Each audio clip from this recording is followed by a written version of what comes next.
And we're back. And Yeah. well, I'm sort of like a dubbed old Chinese movie. The words are coming out of my mouth, and then my mouth moves. A little bit of a delay, I guess. I don't know, but hey, maybe that'll give me a chance to correct things if I get them wrong by the time the races start. Or are still running. Could be, yes. In the case of a few of our horses. At times. So we did all right last week in Hong Kong. I didn't stay up for them, but we'll be up tonight because the races will be tonight at Royal Randwick. A handful of them. Was it just Randwick right now, right? No, it is Royal Randwick. Oh, it's Royal Randwick now. All right, well, Royal Randwick now. So we're going to the more sophisticated side of horse racing. So we're looking forward to that. That should be a lot of fun, no doubt about it. And before we do all that, tomorrow, Tom, is a huge day of racing at Gulfstream Park. The Pegasus, the wagering guide is up. It is ready to go over at Guaranteed Tip Sheet. You can get that. There's a link in the description wherever you're following us. And we have some thoughts before we get cracking on that, Thomas, for some of the horses there. We were asked by Barry Knight what our thoughts were about the Charles Appleby horses tomorrow. So why don't we start there, and then we'll do the Royal Randwick stuff. So what do you think about the trio of horses that'll be running tomorrow? We've got in the 7th race, we have Beautiful Love running, the number 5. And, her career has been, she was okay in the UK. She won in Dubai. And I think when they decided to bring her here, it was because she's better at a flat track than some of the interesting tracks in the UK, to say the least. She's won only one race, and she was left at the gate and was 15 lengths behind and won that one, right? Okay, she ran well in the Breeders' Cup. It got 4th. I had her as one of my picks, and she just got pulled out, and she just didn't have anything to respond. Yeah, I mean, they're going to better. There's no question about that. Certainly William Buick doesn't hurt to have riding. And, most thing with Appleby I always want to note is how 90 days or more with some of his horses, he's at a in-the-money clip of 69%. Kind of hard to leave the horse out just based on that number. So I don't know what horse is going to show up. That's the thing. I think she's run some good races, and then she's been a real stinker. That's in the 7th race tomorrow, right? The first one. 7th race. And that one is a Beautiful Love. Yeah. She's up against the males in that one. Yeah, I like that horse too a little bit, but I felt like there was a couple of issues with that one, in my opinion, too. If I remember correctly, she's coming off the bench, and her record coming off the sidelines has been spotty. I know it's the first race since the Breeders' Cup, so been on the sidelines for a while, as you mentioned, 69% of the money. A lot of times, though, you find those horses that competed in the Breeders' Cup that first time out, next time around, a lot of times they may need one. I mean, it's tough to say that you need one when you're running for big money, but this is not one of the two bigger races down there. So maybe it's a right spot for that horse. I feel like maybe there are a couple of others to consider it in there as well. And race 9, there's another one in there too. If I remember correctly, race numbers. Number 11, Bold Act is the Bold Act. And first you got to look at his lifetime record. I mean, 17 starts, he has 7 wins, 3 seconds, and 4 thirds. That's not bad. High in the money. Yeah, I mean, it's the right distance for him in this race, and without question. But this is a horse that is notorious for not getting out of the gate very, very well. But you got Buick. You'll put him someplace to have a chance. He's won off a long layoff before he did in Dubai. So it's not like the layoff is going to hurt him any. I just don't, that record, it's hard to really say no. I mean, and this is, again, it's Godolphin, Appleby, And Buick doesn't hurt either. Well, you mentioned he gets off to a slow start. I know he's been off since October, but one of the things that you saw in the last race, which might be, again, this is all from recollection, I think it was at Delmar. So maybe you can discount that a little bit. But that early pace numbers last time out were astounding for this horse. So if that's the case again today, a little better start, that strong kick for probably the best bred horse for turf in this race, and I think there's a good shot that one comes off the sidelines and adds to the wins that it has recorded, as you mentioned, in its record. All right, the final one is the race 12, the one before the big Pegasus, but it's still, hell, this one's the $1 million turf race. There's nothing wrong with a $1 million turf race, right, Tom? I wouldn't complain if I won it. And that's Nation's Pride, another one that has, just relatively speaking to the other horses in the field, just top-notch turf breeding. What do you think about this one? Well, you got to toss her his last race in Bahrain. He was 20 lengths behind, and his other Bahrain race was garbage too. So obviously he doesn't like something. But he's one of those kind of horses that sits behind the leaders. The distance is right, but there's some question in that. Again, he needs some pace up front to have something to run at. And you talked about how he run bigger numbers. But, again, he's going to look for it. He's won right at a Royal Ascot. This is a good 6-year-old. Now 6, I should say, and they haven't gelded him, so there are obviously some more interest going forward. Will be interesting to see. He's won big races. No reason he can't do it again. Wants to make some babies. Well, the one thing about this horse, Tom, and I know you mentioned that the horse might need some pace to run into, but his late pace numbers are just at a different level relative to everybody else in this race. So if that horse is anywhere remotely close to coming around that turn and is able to rev up those engines, those other horses might need some pace to run into, because if they run some slowish fractions, maybe, in a mile and a half too, you really never know what the hell they're going to do pace-wise.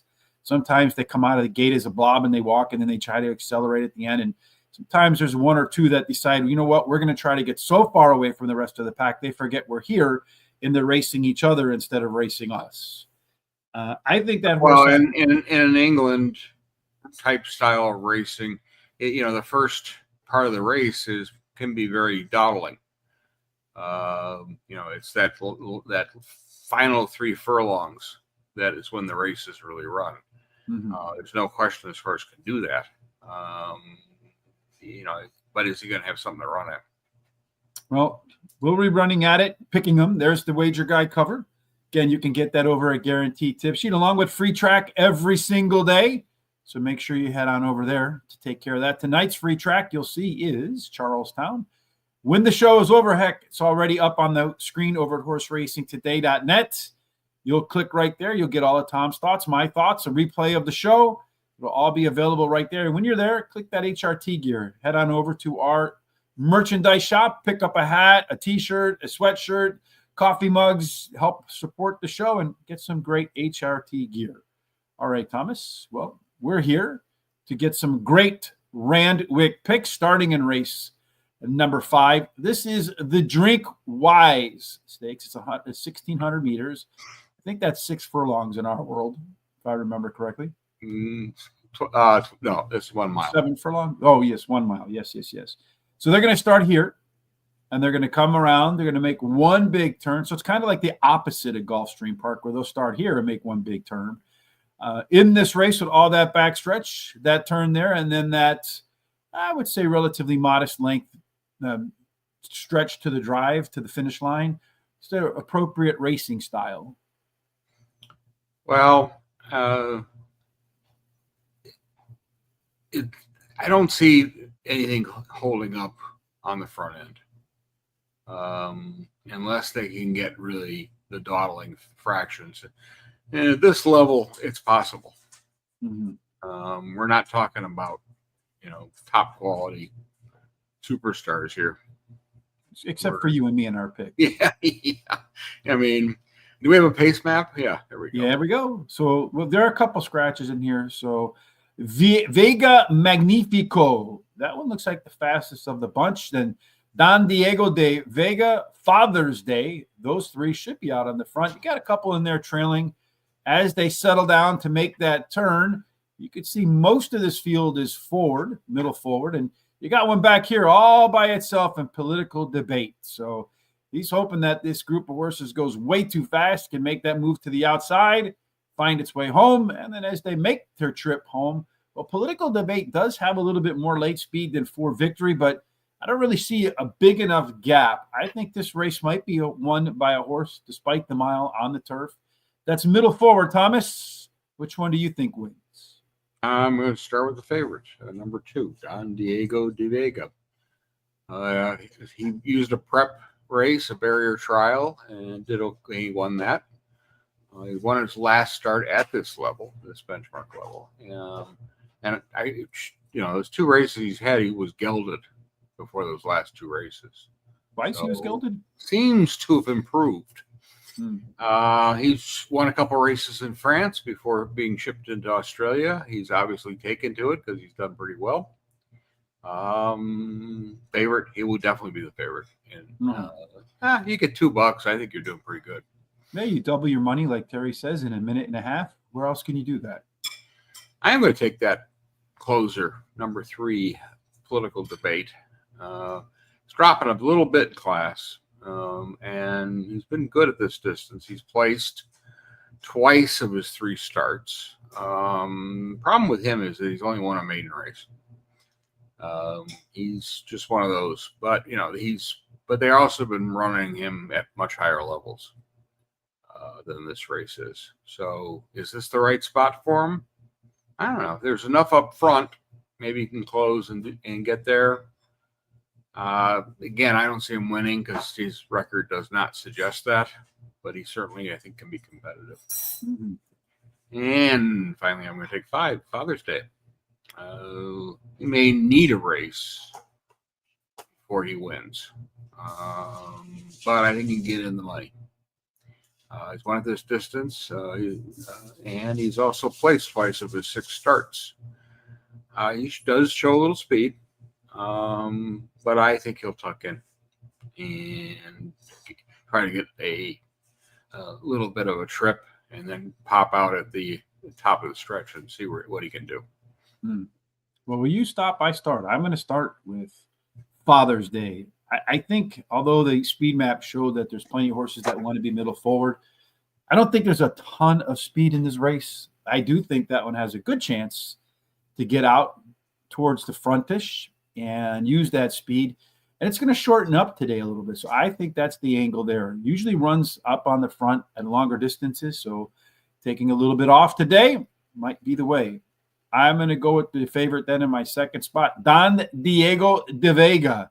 One is going to be the favorite. It is the 2-1 favorite right now.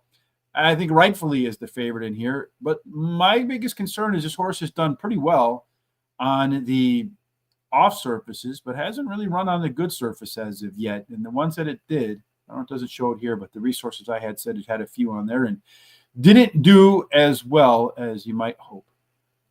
And then finally, I have the other one that, well, I don't know, you don't have. Did you go with the 4 horse, Vega Magnifico? I don't think. No, I did not. I want a Political Debate. So Vega Magnifico, that one is going to make the classic, or at least what I'm looking for is a second up improvement. Did win one like this once before. The thing about it today, I feel like it's going to catch a little extra distance today than it has in the past. I think that works well for the ability to close in at the end. No additional picks for me because we had a scratch. I was going to go with the longest shot on the board, or one of them in Velimi, but unfortunately decided to take the day off today, Thomas. Yeah. Well, I think that one was cross-entered. So I think it's going at another track. So it just decided to go elsewhere. Didn't want to be a part of the fun here at horse racing today. Next one up is the Ingles Classic Yearling Sale, 9/11 of February. I guess this is a 1,400-meter affair. So in this case, they're going to start here in this little. They're going to start here. No, they're going to start in this back chute. Starting the chute, yeah. You're going to come down and make that. Probably starting the chute. Yeah, going to come down and make that turn. Yeah. And what does that do? It just means you got to get yourself into position and then to get a comfortable trip. Yeah, I remember when we talked to Jose Ortiz, I think it's Belmont that has a little one of these things on the inside. Maybe it's a different track. I don't remember, and he was telling us how that, yeah, it was Belmont, if I remember correctly, how you have to get that position before you get to that turn, and that actually a lot of times the race is won in the chute, not necessarily on the track. Maybe that'll be the case, Thomas, but if it is won in the chute, who wins the chute race in your opinion? I'm going to go with the undefeated horse, number 12, Put In. 2 races, 2 wins. Going to step up, obviously, in class here. But he's run this distance. And he won, of course. And he has speed. He should be one on top. We didn't do our pace map, but that's okay. Outside barrier in the last race, got it again. It shouldn't hurt him any. But I like the number, even though it's been drifting down. So there's some definitely interest by the punters in this one. 3, Jen Nazano, I don't know. Returns to the races after being away for 7 months. He's run twice after breaks. And, he's been running enlisted and group races. Yeah, nothing there. Before, he'll go down his past performances. He won 3 in a row races. And one of those races was a group 3. His barrier trial was okay. Maybe just his this level will bring out the best in him. They obviously like him a lot. 8, Imposant. My final choice. She's run second twice since her return to the races. And it's been at this level. Both those races were at 1,300 meters. So they're going to add another 100 meters and see. Maybe that'll make a difference. Mm-hmm. She's one of those that comes at the end. She's one of this distance, but she's got an outside draw. So that is not the best, but her form is really good. So kind of hard to say no.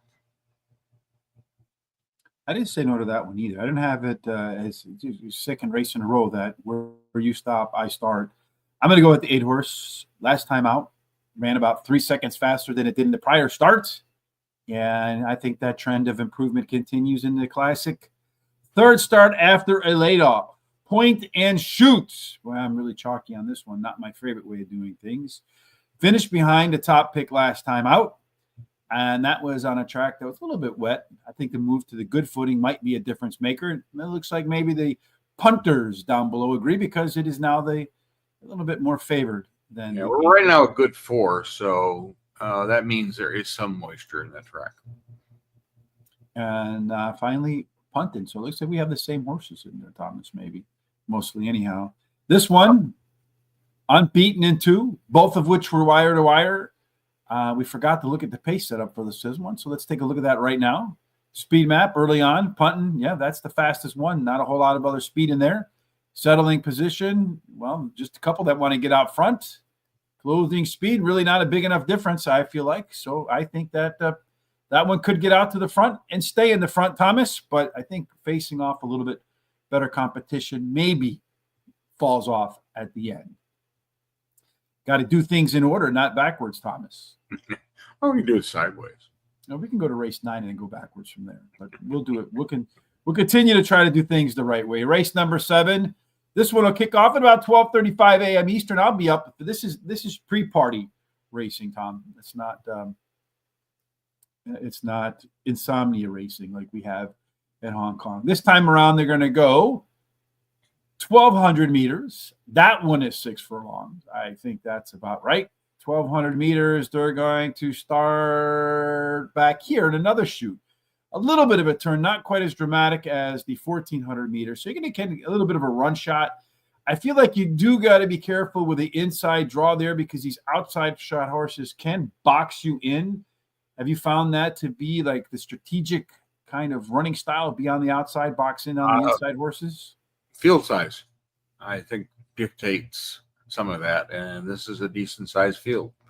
So I would say early positioning is key. Just and getting in getting a hole to run through when you need it. Yeah, not getting shuffled back as you go into that. And then try to pick up too much ground, and you're not going to do it. So if we look at the speed map, who's got a good shot to get out there? Bonita Queen. Well, Angel Fun might not need it because that one's just going to look like it's going to tuck in back. Look at all these other horses that similar early speed. They better be careful. I think one of the fears might be you have one of these inside draws, and you better run like hell to make sure you don't get funneled to the back of the pack as they come to probably the first turn. Look at all that speed up front, Tom. There's absolutely going to be some horses that end up getting stuck and don't get a good trip and get blocked. Jockeys could be hugely important. Again, we see the late speed is pretty similar across the board.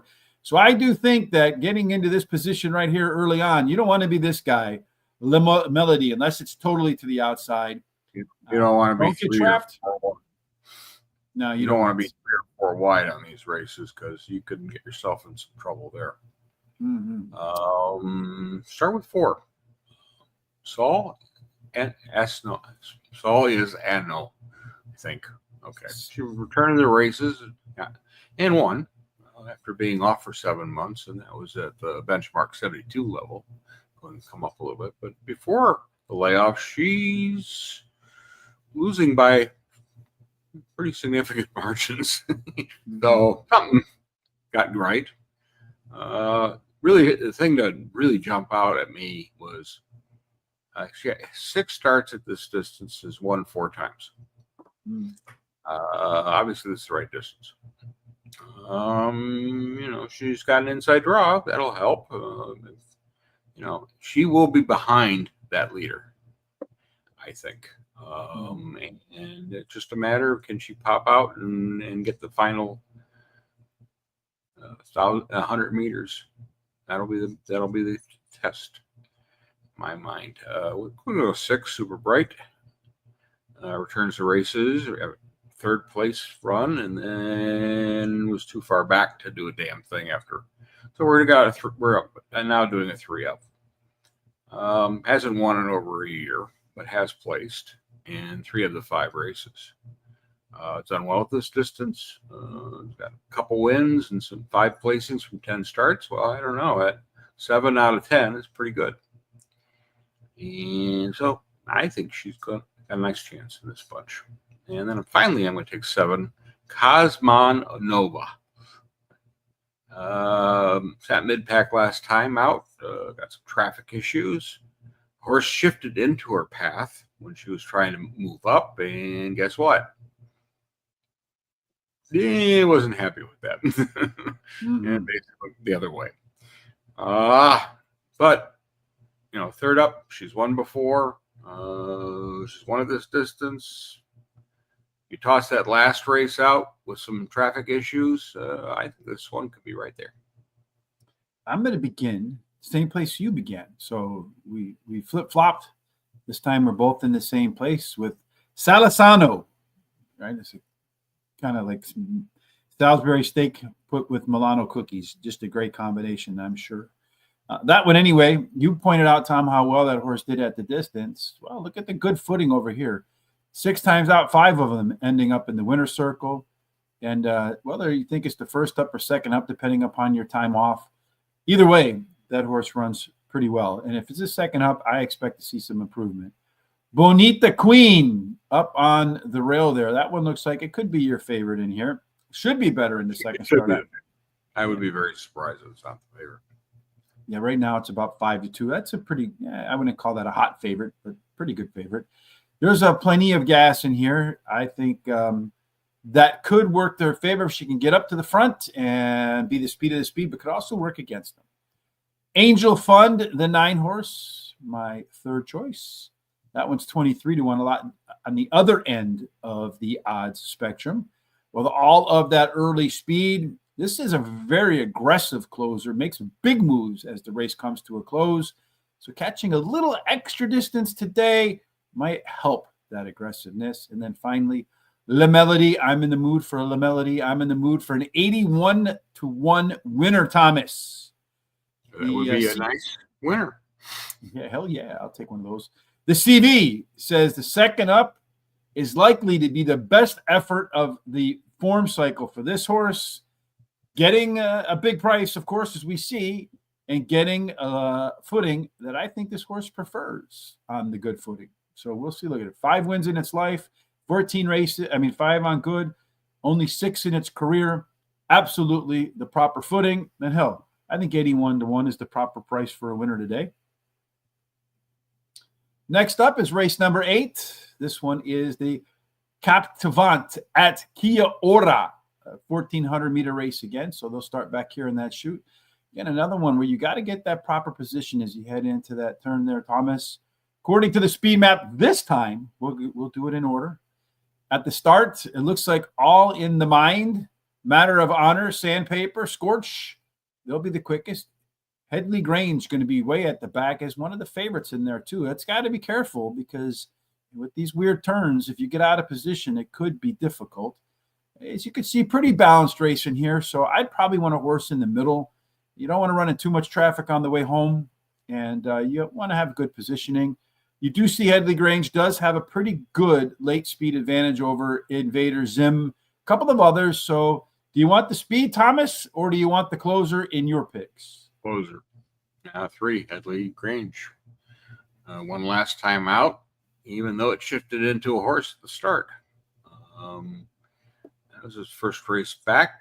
I should say his first race back, he ran second. So, good efforts, mid-pack. He's been more mid-pack than way back. So, probably going to look at it that way.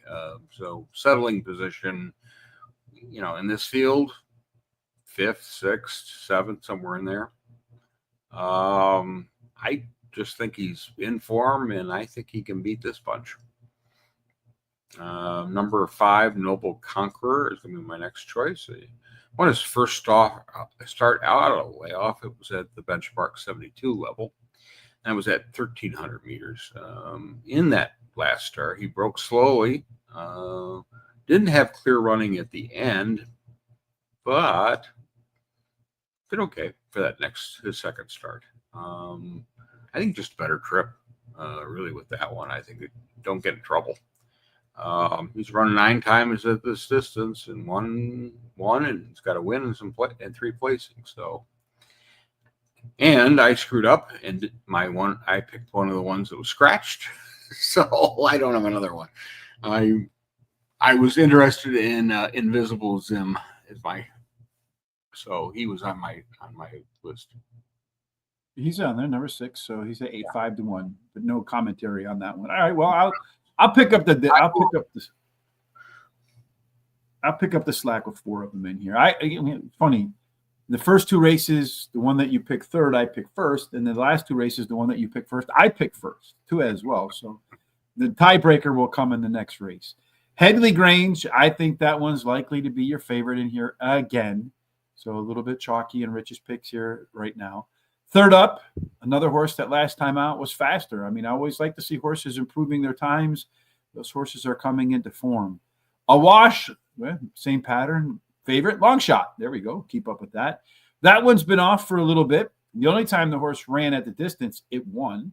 And this horse, Tom, maybe this is the quintessential your style. Is it going to win? Probably not. But hell, this horse has been in the money 12 out of 18 races. That's a pretty good what would you say, does a good job feeding itself. It's paying the bills.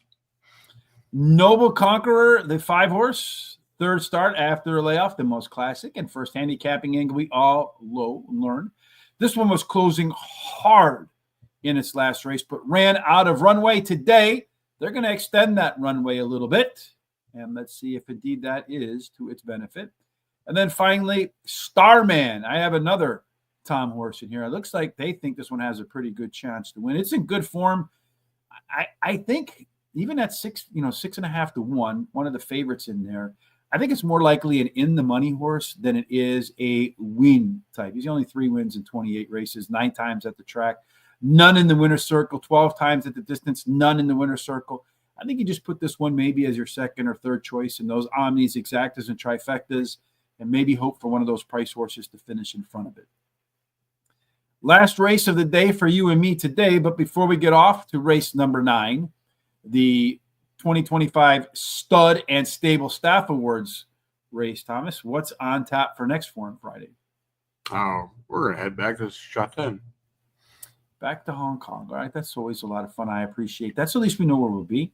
Again, tomorrow. And we also know we'll have full fields. Yeah, these are decent-sized fields here, too. I think. Oh, yeah, there's only one race that was a little relatively small, but by their standards, because usually their races are pretty packed. Indeed. So we're packed full of picks with the Pegasus Wagering Guide at Guaranteed Tip Sheet again. Packed with free picks tonight at Churchill Downs. Big difference between Churchill and Charlestown. But hey, nonetheless, they're free. A little different on the money scale. Mm-hmm.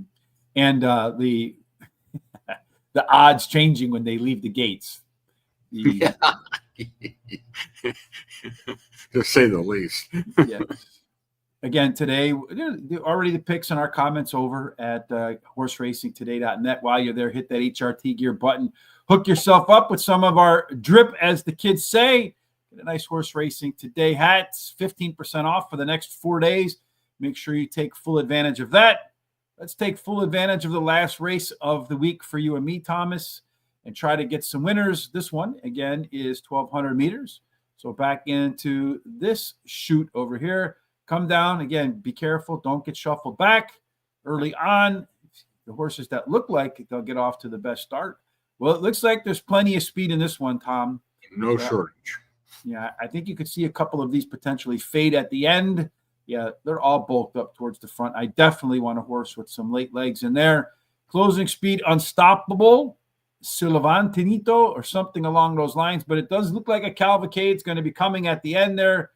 Tom, who wins that stampede to the finish line in your view? 5, Unstoppable. Since his layoff, he's run third, first, and third. And the win was at this track. He didn't break well in his last race. And we were talking about horses that do things, and he tossed his head. But he still got third. So he did well despite himself. He's a mid-packer. Yeah, and he'll be closing. He likes this distance. 5 starts, 2 wins, and 2 placings. I think he's suited nicely for this. I'm going to go with 3, Able Willie. My next choice. He ran a good race last time, but he was bumped by a horse. Had to shift out and then shift in, but still got up for third.